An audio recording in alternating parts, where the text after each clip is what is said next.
greatest threat to our planet is the belief that someone else will save it. My name is Matthias, founder and executive director of South Bay Sustainable Communities.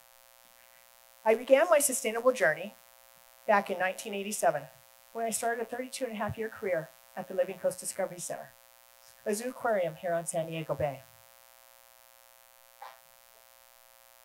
At the Living Coast, I educated about the importance of coastal resources in our local ecosystems, and I supervised volunteers and trained docents to lead as many as 12 school groups a day.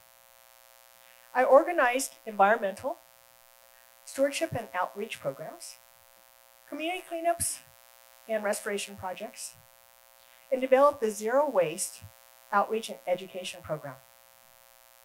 In 2017, I was appointed as a Sustainability Commissioner for the City of Chula Vista to represent the Chula Vista community.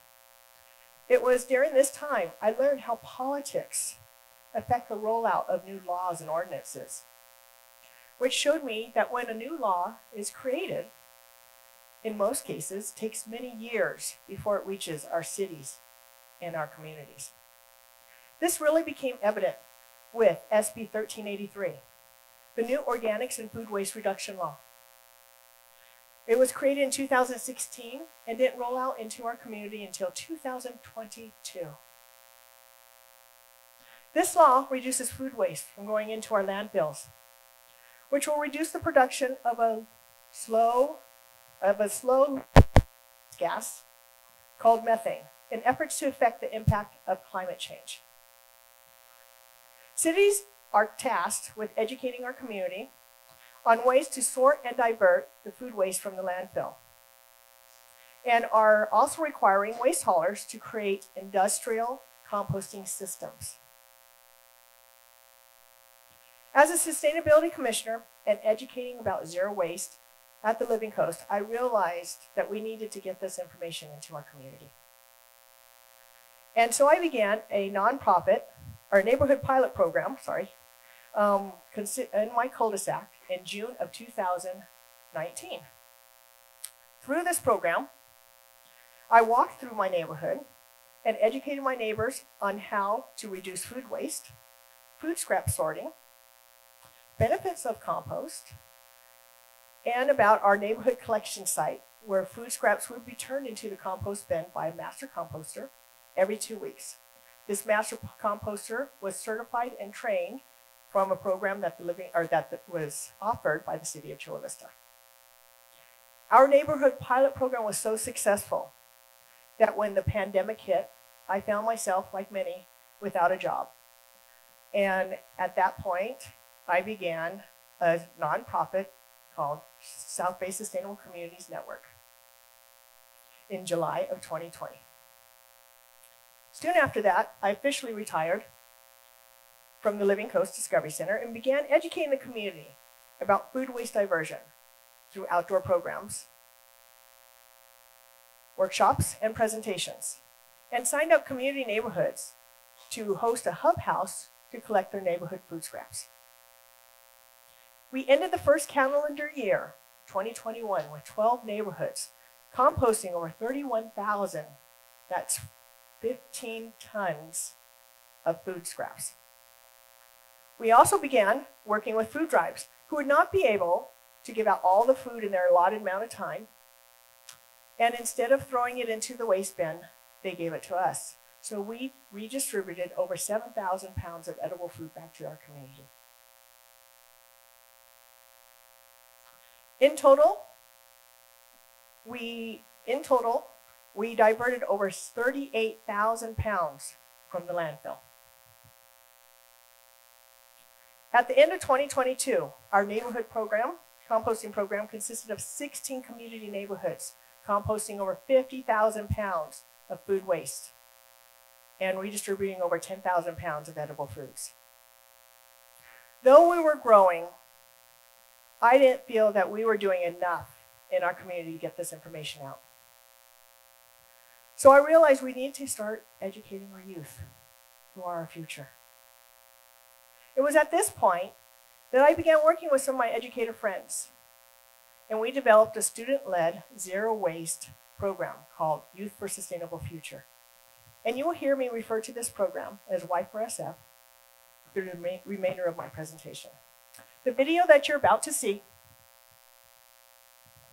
was taken 3 months into our program.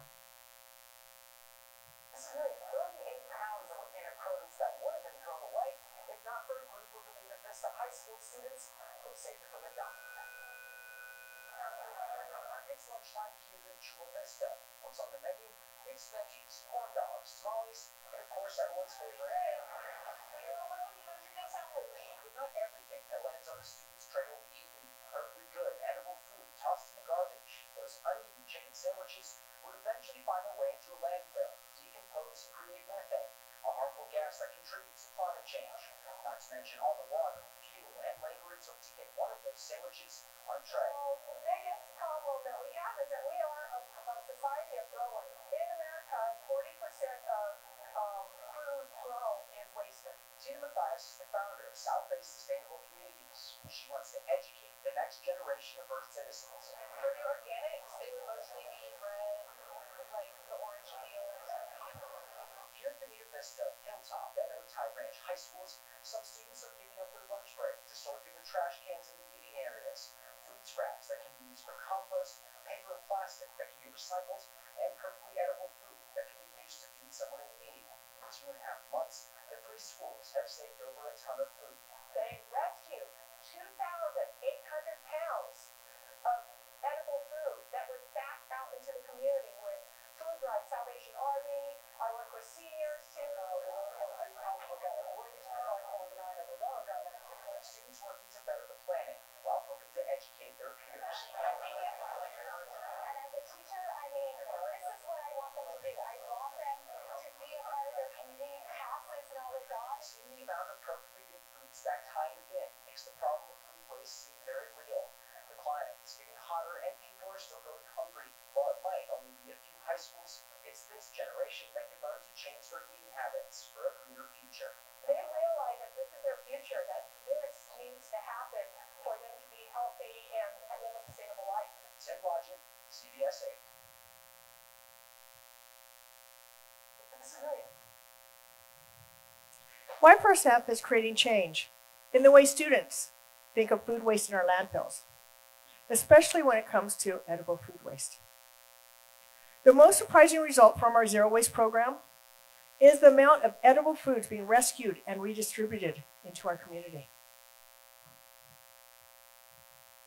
In 2022, between composting food scraps and rescuing edible food, students diverted over 14,000 pounds from the landfill, of which 13,000 pounds from these 6 schools went to feed food insecure families. This young man is an Afghan refugee. He has eaten his first apple ever, supplied by Y4SF students.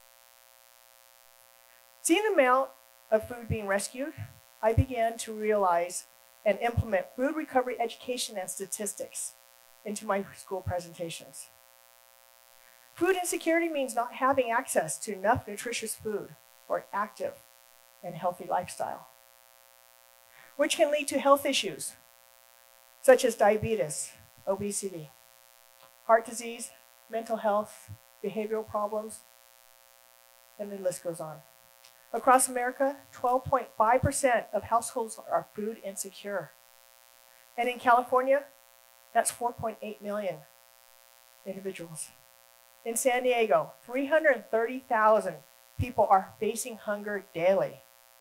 And in our city, there are over 600 homeless families with school-aged children. These are families and peers who you may not even know are in a situation where they are not able to afford healthy foods, where they might not even know where their next meal is coming from. Californians throw away over 6 million tons of food waste a year. The average family of 4 spends just under $2,000 a year on food that never gets eaten. This is where we as individuals can make an impact by shopping wisely and purchasing only what we can eat. Freezing our foods, eating leftovers, and most importantly, not throwing food waste into our landfills. Now let's circle back to school lunches. Edible food waste is a problem in our schools across America. Students are required to select foods they don't necessarily want to eat when they go into the cafeteria. For instance, you have oranges, apples, cranberries, carrots, juice boxes. Upon exiting the line, they look for the nearest trash bin. Because I work in our local schools, I will use our district as an example of serving over 37,000 students free lunch throughout 28 schools. Currently, FirstF students during lunch are rescuing, on average, just over 583 pounds of edible foods per month per school.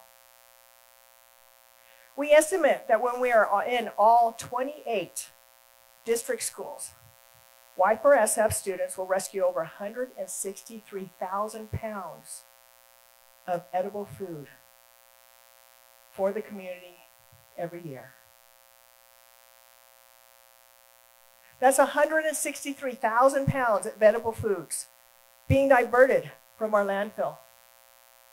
And not only feed hungry students, families, and seniors across our city, but will also reduce the impact of our landfill and will prevent the production of over 110,000 pounds of greenhouse gas emissions from entering our atmosphere.